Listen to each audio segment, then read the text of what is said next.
Hi, my name is Helena Rega, and I will be taking a look at how the media plays a central part in promoting unrealistic beauty standards targeted at women through the new Monster energy drink product called FLRT. So let's start with looking at the energy drink FLRT. FLRT, also read as FLRT, is an energy drink set to launch on March 26, 2026, and was created in an effort to increase the female demographic within Monster Energy. And what better way can you do it than by selling a lifestyle solution that wipes all your flaws? Ladies, say hello to FLRT. So what is FLRT actually? It's everything you could ask for. Vibrant, fruitful, flavorful, colorful, and sugar-free. In other words, it frames a sexist view of women by suggesting they all yearn for a superficial lifestyle. In what ways? Well, the website depicts Polaroid pics of women in dresses, smiling, and holding flowers. Though we can also see a flower attached to every wallpaper all over the website. You're then confronted by a message that says, "Meet your new crush in a can." The use of the word crush illustrates that companies think women crave a desirable and attractive experience in their lives.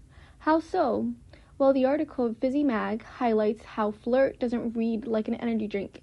Instead, it reads as summer rom-coms because of the adventurous names, colors, and designs.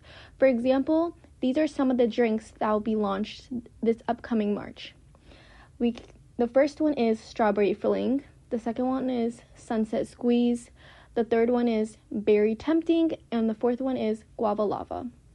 Each have varying colors like red, blue, green, and purple with a common flower featured on it. Lastly, the front of the can mentions to give the consumers vibrant energy with zero sugar. Moreover, this rhetoric is harmful because it portrays a shallow and general view of women, especially since the drink is saying that it's beneficial for women specifically because it's sugar-free, boosts collagen, supports skin and hair health, and immunity support. Likewise, based on these labels, the brand FLRT is clearly using the patriarchy to perpetuate unrealistic beauty standards so women feel like they need this drink. The website confirms this again by their brand statement, which states, FLRT was born from a simple idea. Energy should be as vibrant, fearless, and fun as the women who drink it. Better for you ingredients with zero sugar, no crashes, and no compromises. Because again, it'll get women everything they need, such as a great body, clear skin, healthy hair, no attitude, and no compromises, since that's the whole point of a woman, right? In contrast, the regular Monster Energy brand focuses on giving people energy to finish their tasks. Its website is juvenile and displays a mature vibe because of the dark colors displayed on the website. Likewise, the promotion pics solely depict male athletes. And lastly, scrolling to the bottom, you can find the message that reads, "Unleash the Beast." However, the FLRT website depicts women in dresses and flowers and says statements such as "love at first sip," and "join the crush list." Accordingly, this shows that women are viewed as second-class citizens or even incapable individuals in society. So let me ask you this. Why can't women also unleash the beast or be an athlete? Although both of these energy drink brands should be focusing on selling this aspect of energy to consumers, only Monster Energy is doing that. With FLRT, it seems as though the Monster Energy team has abandoned all the messages, aesthetics, and true point behind energy drinks.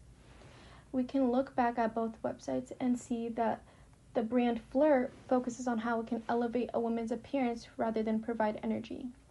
This is a dangerous message because it profits off an unrealistic expectation pushed onto women. In addition, the lack of energy being promoted on the FLRT website can cause consumers like me to assume that Monster Energy does not view women as capable enough as needing the same energy as men. Generally, the brand communicates a harmful message to all women around the world, which is to aim to be the crush in their environment because it solves all their internal and external problems, like how skinny they are, or how clear their skin is, or even how great their hair is. Nonetheless, I will discuss two theories that relate to my topic, which is Encoding and Decoding by Stuart Hall and Ideology by Gramsci. This topic would utilize Stewart's Hall encoding and decoding theory because Hall explains how producers encode messages according to their ideologies, while viewers decode the message by interpreting it in a positive or negative manner depending on their own beliefs. We can see this relate to the Monster's new energy drink called FLRT, for one, since its message has been spread through a gendered lens. The producers, Monster creators, encoded this FLRT brand as a beauty and lifestyle product for women. In turn, viewers like me have decoded this message in multiple ways. For instance, I thought this branding was very gender specific for an energy drink and therefore misogynistic because an energy drink selling skin, weight loss advice doesn't make any sense. Likewise, social media users expressed their distaste for this new product because of its sexist message aimed at women. And now I will be showing you clips that highlight this backlash. The next theory I will be talking about is ideology by Gramsci. Gramsci outlines that ideology explains the power dynamic structures in the world which we live in, and this can relate to the FLRT brand today. The FLRT brand uses a specific power dynamic though, the patriarchy. The patriarchy, which uses a man's standards to shape a woman's identity. The FLRT brand does this by showing women that they support and want to help them erase their flaws. However, because women are taught that these flaws aren't the standard, in turn they end up believing this ideology and agreeing with society's unrealistic and impossible beauty standards placed on them, which means they more than likely buy the message FLRT is selling to them. For example, we can think about people of different weights.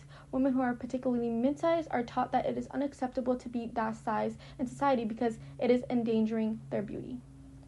Therefore, labels like zero sugar on the FLRT brand is supporting the skinny idealization that many women are forced to have. However, similar to Gramsci's quote, Gramsci's concept of power is based simply on two moments of power relations, domino and derisio. So women aren't forced to believe that there needs to be solution in their flaws. They're persuaded by brand messages and promotion pics of women they want to look like. Additionally, the brand tweaked its branding to be girly like a female-led business, which may make female viewers feel more inclined to try the product. A common feature in this ad is that women promoted are all skinny with clear skin, luscious hair, and beautiful smiles. And as a result, these women represent the characters that other women like me wish to be. If a brand is reassuring you that there's something wrong with your weight or your skin, then you will more than likely also buy into this message. In conclusion, this brand is dangerous for young girls around the world, especially during heightened political tensions, because now women have to ask themselves, should their goals be minimized to weight loss, to being beautiful? However, it's clear that this brand perceives this to be an ethical way to establish gender norms again. By being discriminative and telling girls, yes, we agree with helping you find a solution for your flaws, is another way for this target audience, women, to support this brand. So lastly, ask my viewers, which Monster drink is your choice of drink? Bye!